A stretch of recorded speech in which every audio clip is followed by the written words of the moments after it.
Hello बच्चों, let's read the question. So question says that representative elements x, y and z are p block and the same periods element. Same periods element मतलब same एक ही periods के हैं.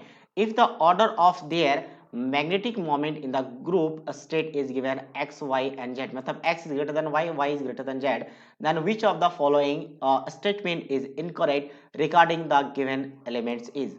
सबसे पहले तो ये आपके पास रिप्रेजेंटेटिव एलिमेंट है और रिप्रेजेंटेटिव एलिमेंट बेसिकली एस और पी ब्लॉक एलिमेंट्स और यहाँ पे मेंशन ऑलरेडी कर दिया कि पी ब्लॉक एलिमेंट्स है। तो पी ब्लॉक में टोटल 6 ग्रुप होते हैं, 13 से स्टार्ट होता है, 13 ग्रुप के यहाँ पे मेंशन किया है। तो 13, 14, 15, 16, 17 और 18। अगर मैं इसके ऑटोमोस्ट इलेक्ट्रॉन की बात करूं तो क्या होता है आपके पास, मैं सिर्फ पी वाला लिखता हूं, वैसे तो एनएस से स्टार्ट होता है। पी ब्लॉक के लिए क्या लिखा जाता है, जनरल इलेक्ट्रॉनिक कॉन्फ़िगरेशन NS2 और NP1 से लेकर 6। तो मैं बस पी वाला लिख रहा हूं, जैसे 13 के लिए आता है NP1, इसके लिए आ जाता है NP2, नेक्स्ट के लिए आ जाता है NP3, फिर आ जाएगा आपका NP4 और फिर आ जाता है NP5 और फिर आ जाएगा NP6।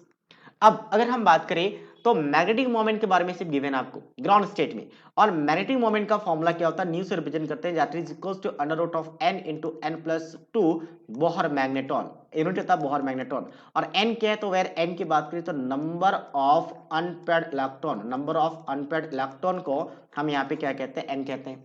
अब यहाँ से अगर p की बात करें तो टोटल 3 यहाँ पे सबशेल है, तो एक इलेक्ट्रॉन मतलब एक फील्ड है, एक अनपेयर्ड इलेक्ट्रॉन यहाँ पे हो चुका है, 2 मतलब 2 फील्ड है तो 2 अनपेयर्ड इलेक्ट्रॉन है, 3 मतलब 3 फील्ड है तो यहाँ पे 3 होंगे, फिर 4 का मतलब एक पेयर्ड हो चुका है तो 2 अनपेयर्ड इलेक्ट्रॉन है, फिर से आपका फिफ्थ है मतलब एक और फील्ड हो चुका है तो यहाँ पे एक रहेगा, और लास्ट वाले में सारा का सारा फील्ड हो जाता है तो 0 अनपेयर्ड इलेक्ट्रॉन्स होते हैं। अब यहाँ पे बोला गया कि मैग्नेटिक मोमेंट कुछ इस तरीके से, मतलब x में सबसे ज्यादा अनपेयर्ड इलेक्ट्रॉन्स होंगे तो x क्या हो सकता है, 15 ग्रुप का एलिमेंट होगा। तो ये तो फिक्स हो गया कि x की बात करें तो x आपका 15 ग्रुप का एलिमेंट होगा। ऑप्शन में क्या है, x में belongs to 15 group element, yes exactly ये ट्रू है।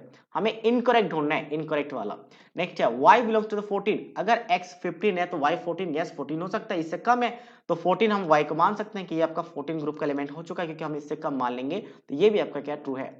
अच्छा, अगर इसको 14 माना तो हमें फिर जो z है उसे किसको मानना पड़ेगा, 13 या 17 दोनों चलेगा। तो z में भी बिलोंग्स टू 16 ग्रुप, z क्या 16 ग्रुप का हो सकता है, नो, z या तो 13 होगा या तो 17 होगा, क्योंकि z का वैल्यू x y से कम होना चाहिए, तो z आपका 16 नहीं हो सकता, ये फॉल्स हो चुका है।